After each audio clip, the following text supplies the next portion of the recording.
Mais comment ont-ils pu oser faire ça? L'acteur Mac, qui incarnait donc Mac dans la campagne de pub d'Apple d'il y a près d'une dizaine d'années, a aujourd'hui retourné sa veste et se retrouve à défendre les PC dans la campagne de pub commandée par Intel. La bataille que se livrent Apple et Intel en ce moment même, on va décortiquer tout ça et vous allez voir, c'est passionnant.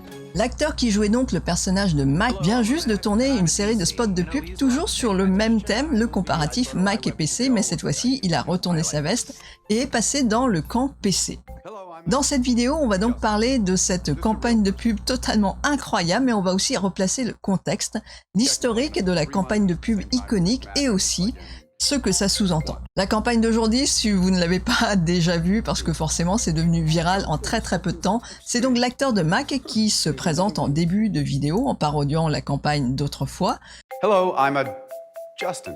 Just a real person doing a real comparison between Mac and PC.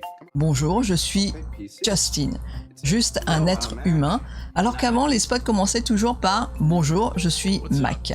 Le nom de la campagne c'est donc Justin Gets Real ou bien Justin devient réaliste et c'est en directe référence à la campagne Get a Mac. Dans cette série de nouveaux spots, Justin compare à chaque fois les possibilités des deux ordinateurs portables, un PC et un Mac, et la conclusion est à chaque fois en défaveur du Mac sur des critères divers et variés. Les ordinateurs portables Mac ne font pas tablette en même temps, il faut acheter plein de devices différents ou d'accessoires différents, alors que le PC peut être polymorphe et peut prendre plusieurs formes différentes selon les utilisations en laptop ou bien en tablette. On peut aussi avoir plusieurs couleurs ou styles différents sur PC, alors que sur Mac, c'est du gris sur gris.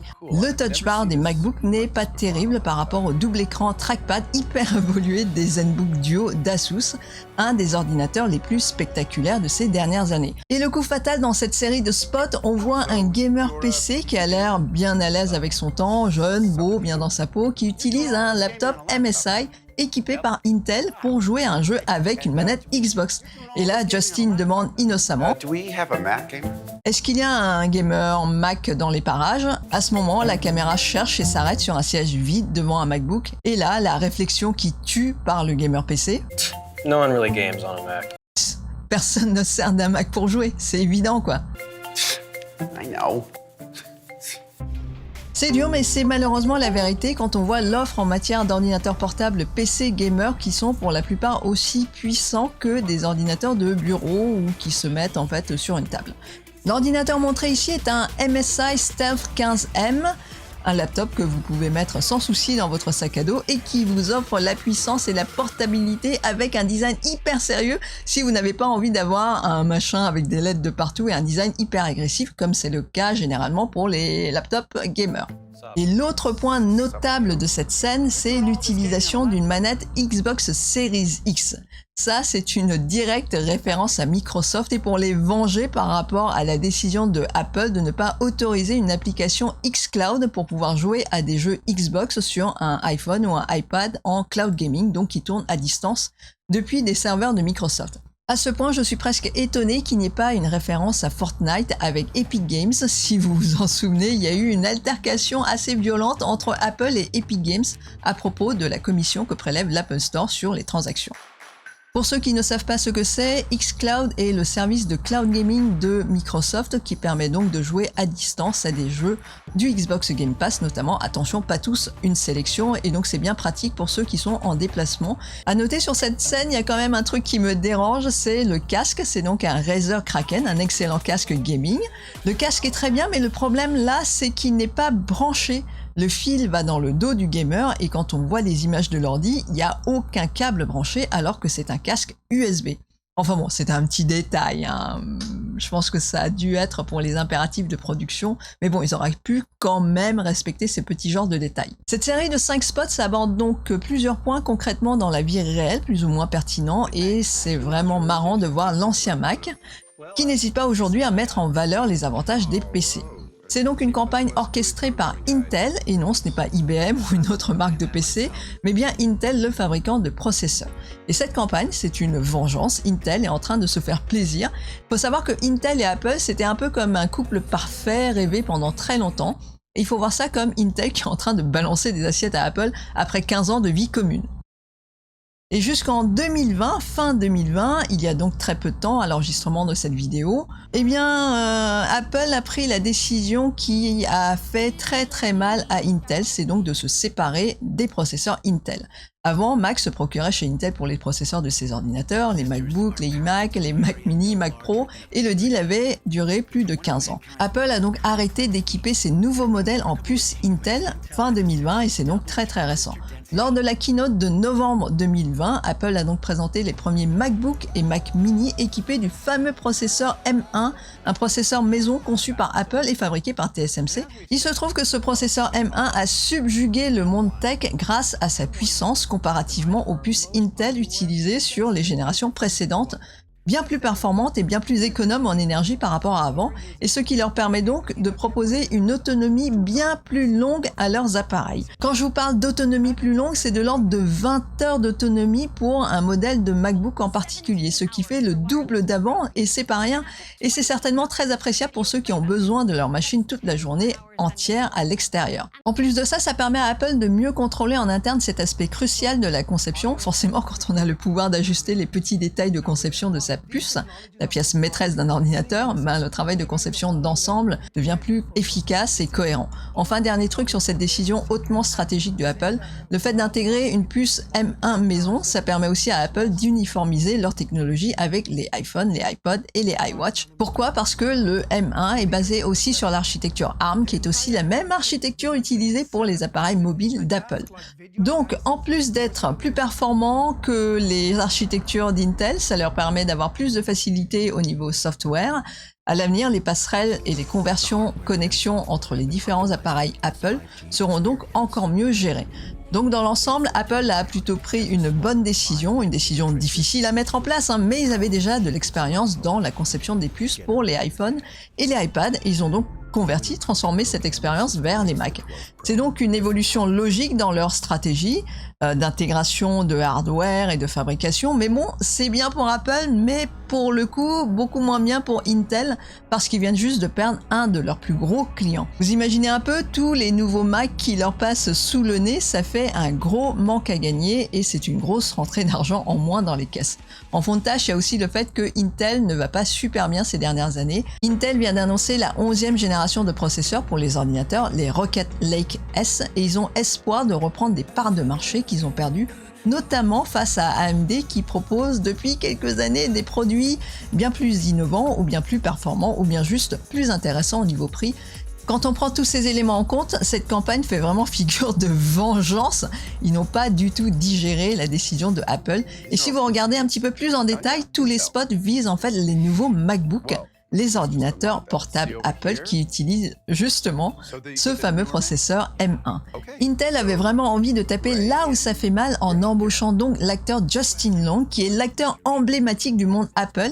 Il a été l'avatar de Mac de 2006 à 2009. Il a tourné dans 66 pubs télé, plus des pastilles pour Internet.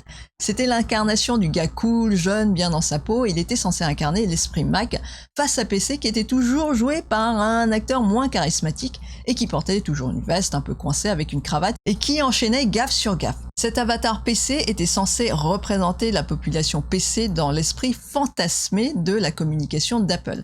Le personnage Mac dégageait une image bien plus séduisante et c'était une campagne dont le but était aussi de renforcer le côté tribal de la communauté Mac la plus passionnée, la plus acharnée, qui insistait lourdement dans le dénigrement des utilisateurs PC, même si c'était sur le ton de l'humour un peu gentillet. Alors je tiens à préciser une chose, je suis utilisatrice des deux plateformes, j'ai utilisé des Mac pendant très longtemps, j'ai des iPhones, des iPads, mais j'utilise aussi des PC et des smartphones Android. Donc ne vous méprenez pas, je n'ai pas vendu mon âme à l'un des deux camps, j'aime bien Apple, mais ça ne veut pas dire que je suis anti-PC. Au contraire, ce n'est pas parce que j'aime les produits d'une marque que je vais être aveuglé pour ne pas voir les avantages des autres plateformes. Ce que je n'aime pas, c'est juste cette insistance à dénigrer les autres au travers de ces campagnes de communication.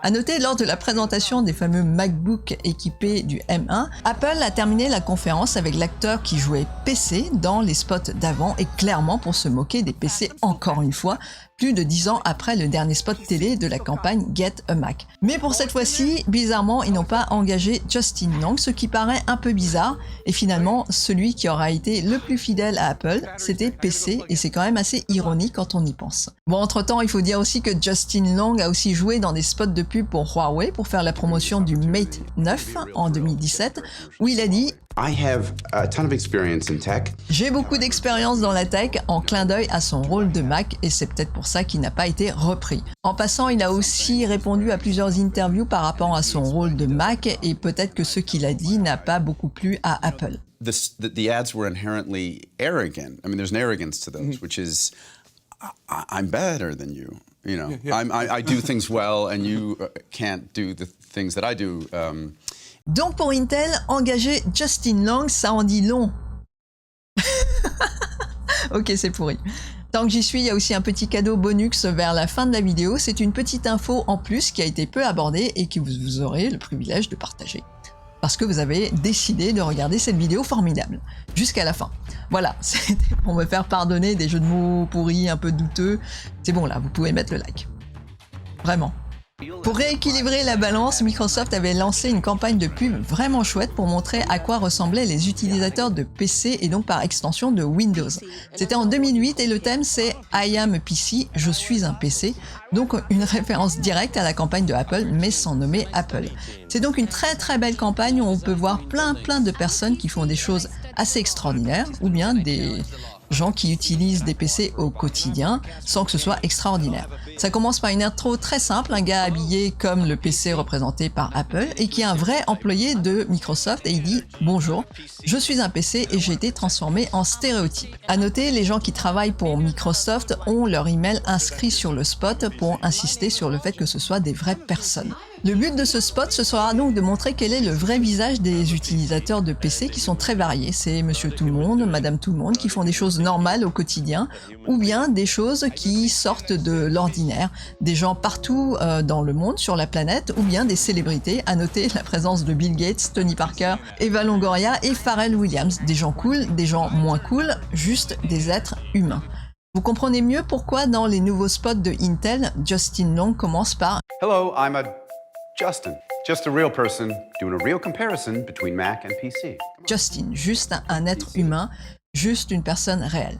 Maintenant, on attend la réponse d'Apple par rapport à cette série de spots. Nous arrivons donc à la séquence cadeau bonus en parlant d'une réalité que peu de gens ont abordée. Voici donc la séquence pour vous remercier d'être resté jusqu'à la fin de la vidéo. On va parler d'un sujet sulfureux, on va parler Hackintosh. Pour ceux qui ne savent pas ce que c'est une pratique un peu underground qui consiste à construire un PC avec du matériel PC et d'installer dessus un système d'exploitation Mac plutôt que Windows, Linux ou autre. Ça permet donc d'utiliser un ordinateur Mac sans avoir à payer très cher le prix fort du matériel Mac officiel.